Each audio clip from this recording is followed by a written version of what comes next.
Yes, it is. It's what I remember, what I long for, what I prize in life is when you are almost, you can never be entirely intimate with someone, but you are almost one, you're the same person. And that's a wonderful feeling because there is no distrust and there's no hesitation. There's almost no, what do you call it, repression, nothing. Everything is open. And it's a liberating feeling, it's a wonderful feeling to feel that you have nothing to be ashamed of. Enigma Variation is the story, it's the life of a man. And it starts when he's 12 years old, and it's not told sequentially, there are sort of snippets of his life, so that it goes from when he's 12, then he was probably in his middle 30s, then 40s, and then 50s. And you have a moment of a sexual encounter in each one. They're supposed to be different, but ultimately you realize that it's the same character who commits the same mistakes, and at the same time it desires people as intensely in his 50s as he did when he was a 12-year-old boy.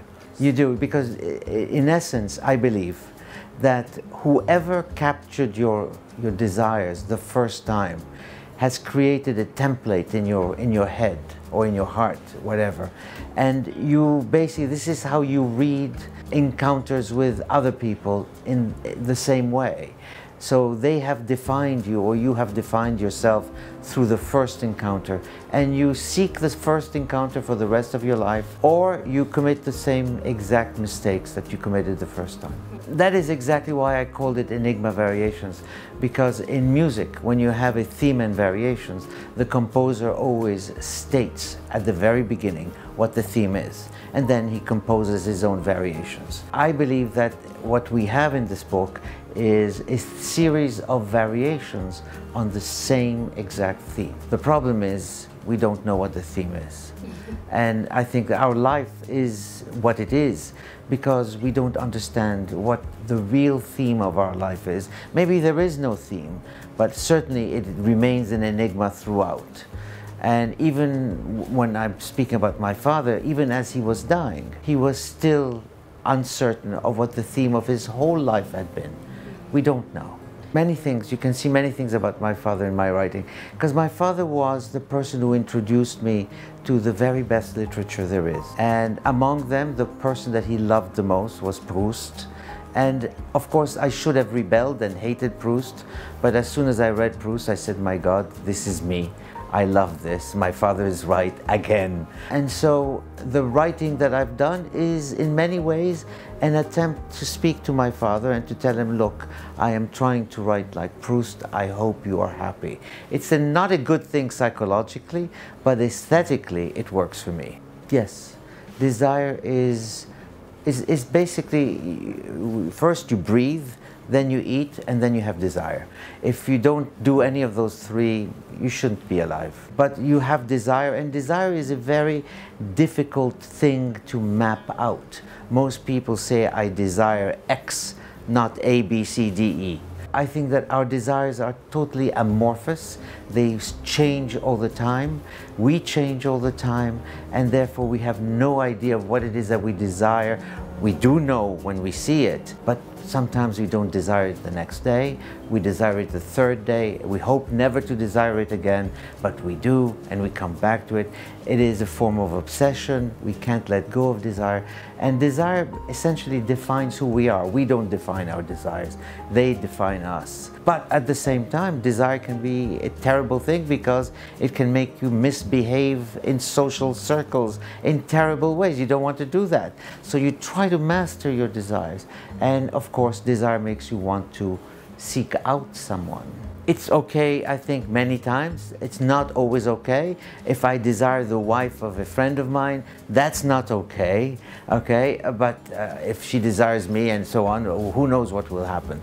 But frankly, I like the desire. When you feel desire, I like to pursue it in my writing and to explore it and see where it goes. And sometimes in order to write about desire, you have to also feel it. Even if it's for a character you've invented, you begin to desire that character in the same way that your character desires them. and you move, you go with it. You don't know where it's going to go. Or you can feel it even if you're straight. As you're writing about a gay desire, you have to go with it. And you pursue it, and you say, oh my God, this is not bad. This is not, look, I mean, I have never done anything with fruits, okay? But in my book, somebody does something, but you have to describe it, you have to feel it, you have to rejoice in it. I think actors are no different than writers. You tell an actor to play the part of a savage, he will be a savage. And the next, I mean, look at Laurence Olivier. On one hand, he plays the Nazi person living in Brazil, I forget where, and on the other one, he plays the Jew who is pursuing Nazis. You can be anything in writing, which is a luxury. No, not necessarily. You don't have to write about yourself. You can steal information from other people's lives. You can imagine it, you can invent it, or you can take everything that you've experienced and transpose it. It's very ordinary that a writer will not write. It seems as if I'm writing about myself, and that's terrific, good. So I've succeeded as a writer. But it doesn't necessarily have to be autobiographical, absolutely not. I'm 60 years old when I wrote this. When I began it, I was in my early 60s, and I'm writing about a boy who's 12 years old. And I think it feels very real at the 12-year-old, okay? How do you do that? I have no memories of being 12 years old with another grown man. I don't know. But you have to put yourself in that situation and you explore it from that point of view. It's wonderful because it's as if you're living the life of somebody else for the time you're writing. And if you're enjoying writing, you keep writing and writing and writing until you say, okay, I'm bored now. It is a metaphor, but it is also a liberating metaphor. If I set something in Italy, it will automatically be, most likely, be in the summer, or at least when the weather is very warm, and where people are not wearing much clothing. Usually it will have a beach, so that suddenly Italy for me, and the food, and the music, and the people, it is, it's like a little paradise, a locus amenus of where you go to liberate yourself from all the nonsense you take from New York. It's a freeing place, and usually libidinous. In other words, all the pleasures of life exist in Italy. No, my life, oh, no, I never intended. I wrote it basically because I was writing another book. And I started writing this book because it was an escape. And I just kept writing, just the way you do in your diary. I kept writing, and suddenly I saw I had 15 to 30 pages, and I sent them to a friend of mine in France, and he said, this is wonderful. I said, okay, I'm going to keep going for another few pages, then I have to stop. So I had no idea that it was even going to be published. I didn't think it was going to be published. And then when they decided to make a movie out of it, I felt, okay, the movie is going to be okay, it's going to be like 2 weeks in the movie theaters, and then it's going to disappear. I had no expectations, which is why I was very sort of apathetic about the whole production of the film. And then suddenly the film becomes one of the best films, it gets an Oscar. Then my book starts basically exploding all over the world. And I have no expectation of this.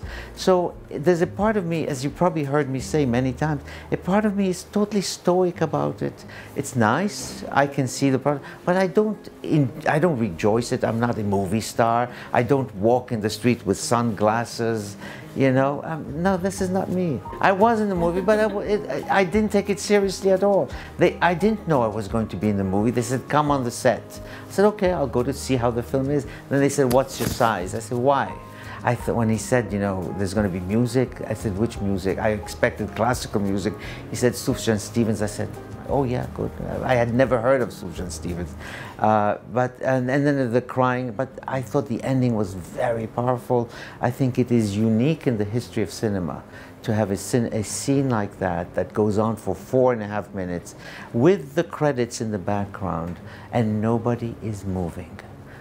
Or the audience is still, they're all crying. And I think, I never expected this. This was a miracle. It was absolutely gorgeous. And I told the director, as you probably know, I said that this scene is better than the closing chapters of my book. I loved it. I did. Yeah, there are many books that could make a fantastic movie, but I realize now it all depends on who the director is. Some directors will take a book and will ruin the book, and some directors will make a work of art out of it. And he took my book and he just made a fantastic thing.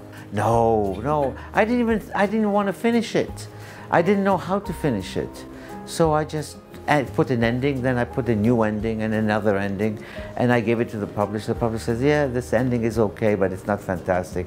I said, well, it's the best one I have. He says, well, why don't you try another one? So I tried another ending, and I was done. But then I realized, and it was the idea of one of my sons said to me, why don't you take those characters again and do something with them? You're going to find the father, you're going to find Elio, and you're going to find Oliver, but they're all much older. But they desire intensely. I have no idea. Nobody has mentioned anything about the adaptation. I think it's a challenge. Any director who wants to do it is, I think, naturally going to be challenged, because we have the visual of who Elio looks like, and you cannot age him by 20 years. No, I don't think so. That happens only once in a lifetime. Yes, I'm working on a new book. It's a fairy tale, and it's not totally fairy tale, but and it takes place in Italy. The best book that I have ever read, I always say the same answer. It's a book called The Peloponnesian War. It's written more than 2,000 years ago by a Greek historian who was a general in the Athenian army. I have never read a book that is so tragic and at the same time so unforgivably penetrating psychologically. In other words, if you want to understand any political situation today, you have to read the Peloponnesian War, because it is still clear about the conflict between two powers, Athens and Sparta, and it's exactly the same thing today. Because Proust taught me that the kind of writing that I was doing as a kid was exactly the kind of writing I wanted to do. I didn't want to write like Hemingway. I didn't want to write the way most American writers write. I wanted to write longer sentences. I wanted to investigate human motivation, understand desire. This is where my heart was always. And Proust told me, yeah, it's okay to be that way. And so it was very liberating.